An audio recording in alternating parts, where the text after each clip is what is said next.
All right, hey guys, good morning. We're going to start reading our next chapters of The Wild Robot, written by Peter Brown. All right, we're on chapter 3, The Robot. So today, the robot's computer brain booted up. Her programs began coming online, and then, still packed in her crate, she automatically started to speak. Hello, I am Rosum, Unit 7134. But you may call me Roz. While my robotic systems are activating, I will tell you about myself.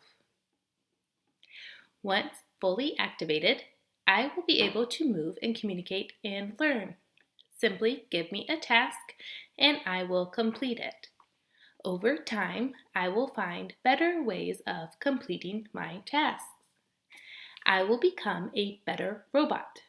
When I am not needed, I will stay out of the way and keep myself in good working order. Thank you for your time. I am now fully activated. Okay, hopefully my robot voice will get better. Chapter 4. These are really quick chapters, so we'll be able to read a few of them a day. So chapter 4, the robot hatches. As you might know, they're using that word you. We're second person, right? Second person point of view. Talking to you, the reader. As you might know, the robots don't really feel emotions. Not the way animals do.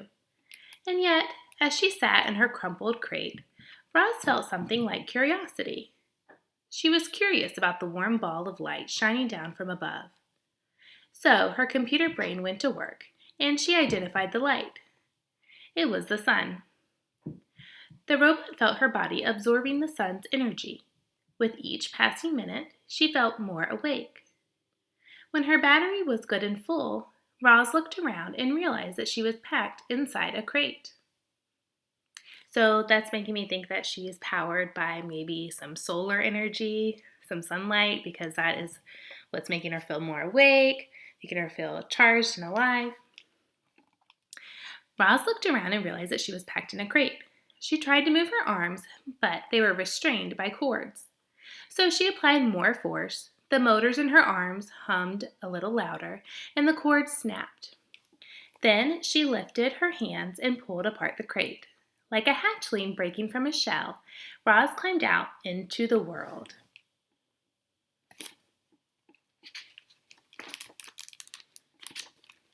Is that how you guys imagined her to look, Roz?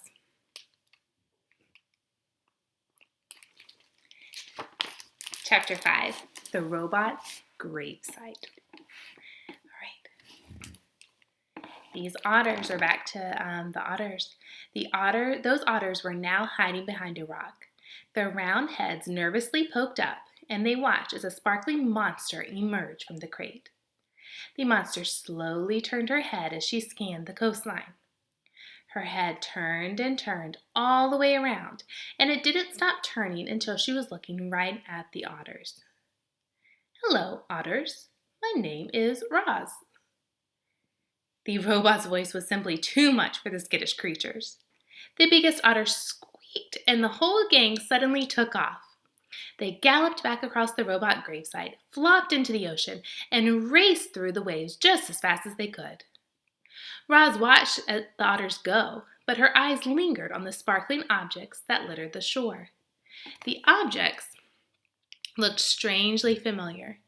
The robot swung her left leg forward, then her right, and just like that, she was taking her very first steps.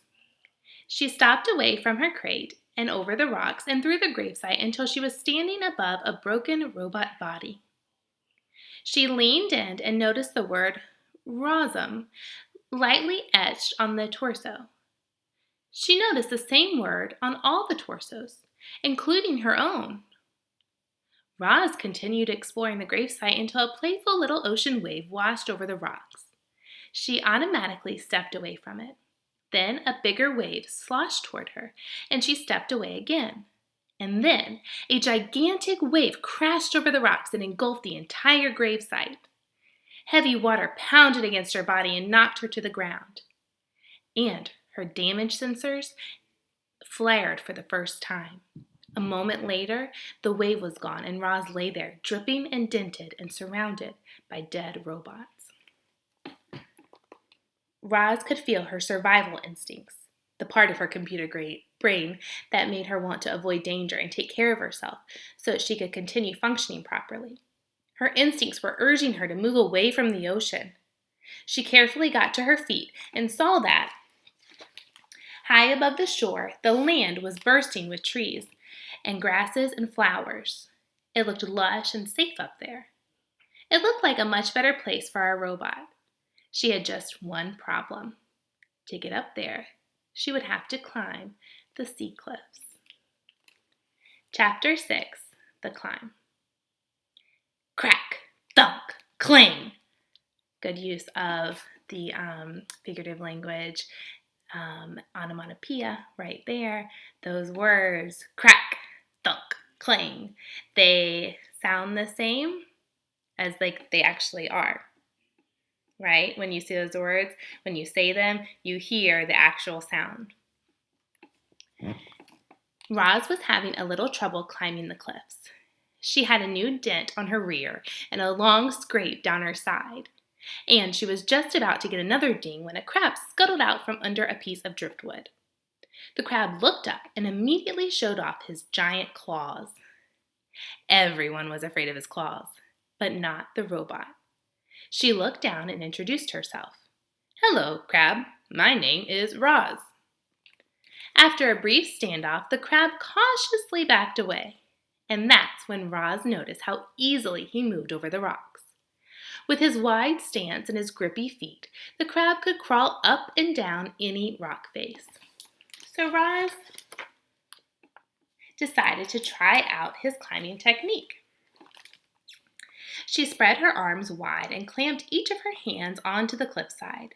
She jammed one foot into a crack and lifted her other foot onto a narrow ledge, and just like that, she was climbing. Roz moved awkwardly at first. A chunk of rock crumbled in her hand, and she had trouble finding her footholds.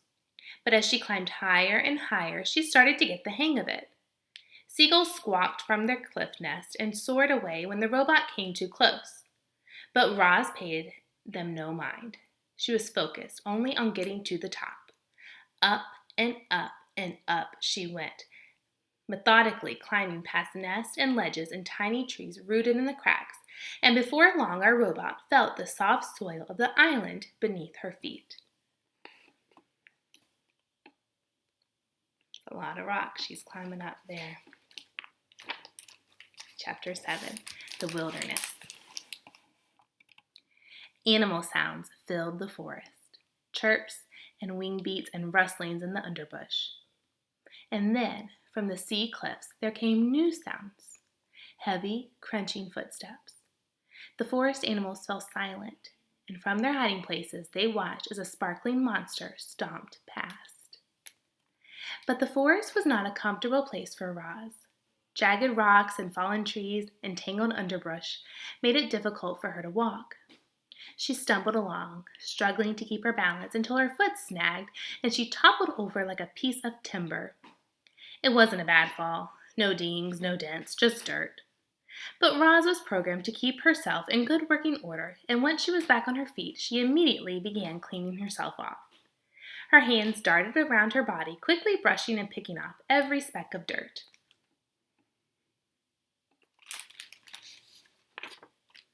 Only when the robot was sparkling again did she continue through the forest. Roz stumbled on until she found a patch of ground that was flat and open and carpeted with pine needles.